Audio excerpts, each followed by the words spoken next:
Friends, कैसे हैं आप? उम्मीद करती हूँ बहुत अच्छे होंगे, जहाँ भी होंगे स्वस्थ होंगे, एकदम से मस्त होंगे दोस्तों। तो जैसा कि अभी आप मुझे देख सकते हो कि इस वक्त हूँ मैं अपने उत्तराखंड में, क्योंकि मैं कल ही यहाँ पहुँची हूँ। यहाँ पर मेरी कज़न सिस्टर की डॉटर की शादी है और आज मैं आई हूँ गाँव सौंठ। और ये वहाँ का सुबह सुबह का वक्त, आसमान में काले बादल छाए हुए हैं और यहाँ पर किसी भी वक्त बारिश हो जाती है दोस्तों। मैं जब से आई हूँ मुझे तो यहाँ के मौसम का कुछ भी समझ में नहीं आता। मिनट में बारिश होती है और मिनट में रुक जाती है। और देखो ये सामने जो हरा भरा आपको जंगल दिख रहा है, इसकी सीधी ठंडी हवा हमारे को मतलब लगती, इतनी ठंडी हवा है यहाँ पर। और एकदम शांत वातावरण है। इस वक्त मैं और मेरी बेटी अन्न भैरव देव के दर्शनों के लिए जा रहे हैं। जाना तो मेरी मम्मा ने भी मेरे साथ था, पर वो पता नहीं कहाँ रह गई। हमने उनका बहुत इंतज़ार किया। आखिर में मुझे यही फैसला लेना पड़ा कि हम दोनों निकल पड़ते हैं, क्योंकि आज बारात ने भी आना है और हमें आकर फिर तैयार भी होना है। ऊपर से आए नीचे, मैं और डाली लगे हैं रास्ते पैदल।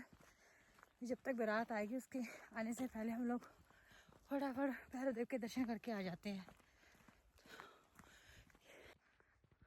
और हम दोनों अकेले जा रहे हैं, मगर मन में आस्था है, भरोसा है, और इसी भरोसे के साथ मैं अपनी बेटी के साथ अकेली निकल पड़ी। पर आप यकीन नहीं मानोगे कि रास्ते में सड़क के उस पार से हमें एक छोटा सा काला कुत्ता आता दिखाई दिया, जो बिल्कुल हमारी ओर आ रहा था।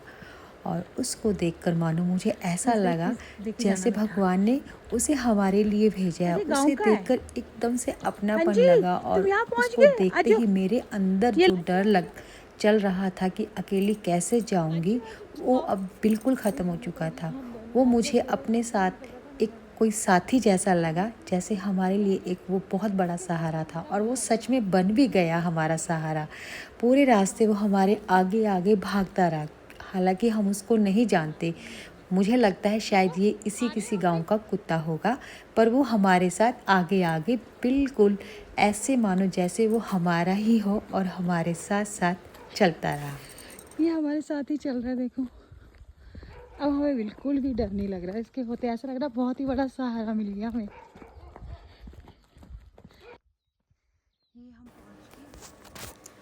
और अब हम पहुंच चुके हैं बनानी गांव में। ये वही गांव है दोस्तों जहां पर भैरव देव की पवित्र गुफा स्थित है। सड़क के दोनों ओर आप देखो गौशाला है, ऊपर भी और यहाँ नीचे भी। ये गांव एकदम से शांत और अपने आप में पवित्रता लिए हुए है। इस गांव को देखते ही हमारा सिर अपने आप ही झुक जाता है। और जो सी ये गौशाला है, इसके देखिए बाहर छोटी छोटी बाछी आपको दिखेगी बंधी हुई हैं। और ये काला कुत्ता तो हमारे साथ ही चल रहा है आगे आगे से, और हम इसके पीछे पीछे, क्योंकि ये भी हमारा साथी है जो हमें आगे से लेके चल रहा है। चलता है। मेरे तो वैसे भी दोनों घुटनों में बहुत ज़्यादा दर्द हो रहा है, उससे चला भी नहीं जा रहा। और ये देखिए गौशाला के बाहर कुछ गायें भी बंधी हैं और उनके साथ साथ उनकी छोटी छोटी बाछियाँ भी हैं, भैंस भी हैं। और सबसे बड़ी बात है कि इस गौशाला से जब हम लोग गुजर रहे थे तो मतलब इसमें एक बहुत ही ख़ास तरह की शांति थी और बहुत ही प्यारी सी गौशाला, बड़ी सरलता से बनी हुई। मतलब ये जो सी गौशाला है, और इसके साथ साथ हमें एक नीचे उतरने के लिए उतराई हम लोग उतर रहे हैं नीचे। मतलब कच्चा रास्ता ही मानो इसको भी, जो हमने अभी भैरव देव की तरफ हमें लेके जाएगा। तो ये उतराई है, हम लोग इसको उतर रहे हैं। मेरे घुटनों में मतलब दोनों में कुछ प्रॉब्लम हो रही है कुछ टाइम से, तो उसमें बहुत दर्द है और मैं इसलिए बहुत स्लो चल रही हूँ। और मेरी डॉटर ठीक चल रही है, उसके साथ साथ उसका कुत्ता भी चल रहा है। और ये देखिए रास्ता हमें जो जंगल की ओर जा रहा है, ये हमें भैरव देव की गुफा की ओर लेके जाएगा। दूसरी तरफ गाँव है, मंदिर एक साइड है और गांव दूसरी तरफ है। मतलब हम गांव की तरफ नहीं जा रहे, हम नीचे जाएंगे जहां पर भैरव देव की गुफा है। और ये उतराई है, इस वक्त हम लोग नीचे उतर रहे हैं। और ये नन्हा सा प्यारा सा काला कुत्ता भी हमारे साथ है, हमारा साथी बनकर। देखो बहुत मस्त है, बहुत खुश था, मानो उसको क्या मिल गया। हमने इसको कुछ नहीं दिया, थोड़ा सा मेरे पास पेठे का प्रसाद था, मैं इसको दे रही थी बीच बीच में। हालांकि मेरी डॉटर मना करती थी इसको मीठा मत दो, पर ये फिर भी हमारे साथ इतना खुश था मानो जैसे ये हमारा ही हो। तो हम लोग अभी नीचे उतर रहे हैं और उतराई में मैं आपको बताऊंगी कि एक साइड पे पतली पतली सी मतलब नदी बहती है, जो कि अभी इस टाइम सूखी है, मतलब इसमें पानी नहीं है, पर बरसातों में वो पूरे वेग से बहती है और उसके पानी का उनसा शोर होता है। मुझे तो पानी के शोर से बहुत डर लगता है जब उसका पूरा फुल फ्लो में पानी बहता है। तो अभी वहाँ पानी नहीं है, खाली है। तो अभी हम लोग जा रहे हैं, हम क्या, मैं और मेरी बेटी और ये हमारा तीसरा साथी। तो बस आपको देखो अभी जंगल का रास्ता देखेंगे, नीचे उतराई है और नीचे जंगल। तो वहीं पर हमें भैरव देव की गुफा दिखाई देगी। ये साइड में गांव है। जिस रास्ते वो जाएगा उसी रास्ते से जाना है।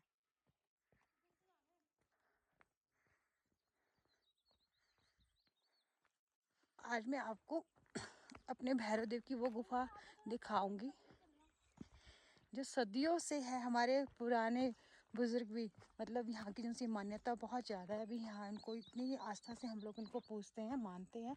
और हमारा जो सा विश्वास है एक अटल, कि बाबा जी से जो मांगो शीघ्र इच्छा पूर्ण होती है। ये उनकी गुफा है। पहले यहाँ पे मम्मी बताते थे जब कि वो आते थे तो ये गुफा थी प्रॉपर। अब तो उन्होंने थोड़ा सा वो बना दिया। ये थोड़ा हमें रास्ता भी दिख रहा है। पहले तो पूरा जंगल होता था और ये जंगल के अंदर ये गुफा थी। यहाँ पे आते हुए हाँ अकेले को वो डर ही लगेगा, जो ऐसे हमारे जैसे आएंगे उन्हें तो डर ही लगेगा, लेकिन यहाँ के लोग तो आते रहते हैं, उन्हें इससे कोई वो नहीं है, क्योंकि हम इन रास्तों से थोड़े अनजान हैं। गाड़ी तो फटाफट चलेगी नीचे, क्योंकि मेरे घुटनों में बहुत दर्द हो रहा है, तो मैं चल नहीं पा रही। मुझे थोड़ी दिक्कत हो रही है उतरने में।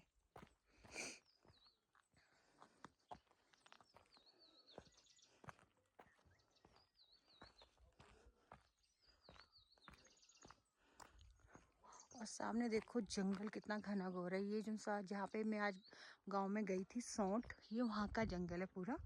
तो मतलब वहाँ का जंगल, मतलब जो उस गांव के लोग हैं लकड़ी काटने, बांझ लेने, गाय के लिए जो भी घास फूस यहाँ ही आते हैं इस जंगल में, तो ये उनका जंगल है, इसलिए बोलते हैं सौंठ का जंगल, सौंठा डांड।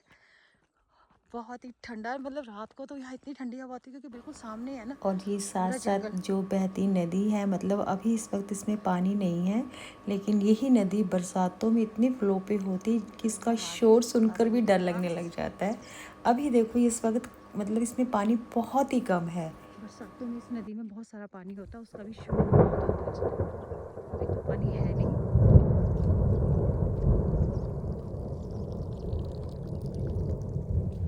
जब मैं लास्ट टाइम आई थी तो ये बना रहे थे, उस टाइम ये मंदिर में ना काम चल रहा था, बहुत कीचड़ कीचड़ था। अब तो हो चुका है पूरा काम। जैसा कि मैंने बताया कि यहाँ बारिश का कुछ नहीं पता चलता, एकदम से बारिश हो जाती है। और आज का यहाँ मौसम भी पूरा ख़राब है, बारिश एकदम से हो रही है और जो सा बादल गरजता है और भी डर लगता है। और हम लोग पहुँच चुके हैं फ़िलहाल भैरव बाबा की गुफा में। और ये है हमारा नन्हा सा प्यारा साथी, ये अपनी पूरी मस्ती कर रहा है, कुछ ढूंढ रहा है खाने के लिए। और ये है हमारे बाबा जी के सामने, देखिए भैरव देव की गुफा। ये पहली बार नहीं कि मैं बाबा जी की इस गुफा में आई हूँ। पिछले 4 सालों से मैं हर साल अपनी बेटी के साथ बाबा जी की इस गुफा में आती हूँ।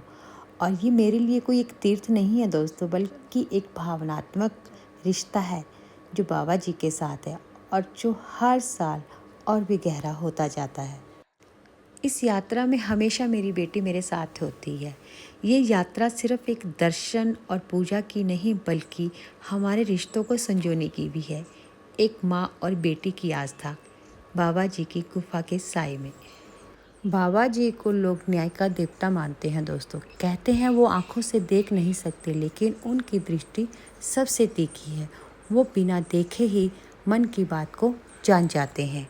और कोई भी इंसान जो दुखी परेशान है, वो बाबा की शरण में अगर आता है तो बाबा उसका सब दुख हर लेते हैं। बाबा जी के मंदिर में कोई मूर्ति नहीं है दोस्तों। वहाँ पर हर घंटे, हर चिमटे और हर चुनरी में एक अदृश्य शक्ति का एहसास होता है।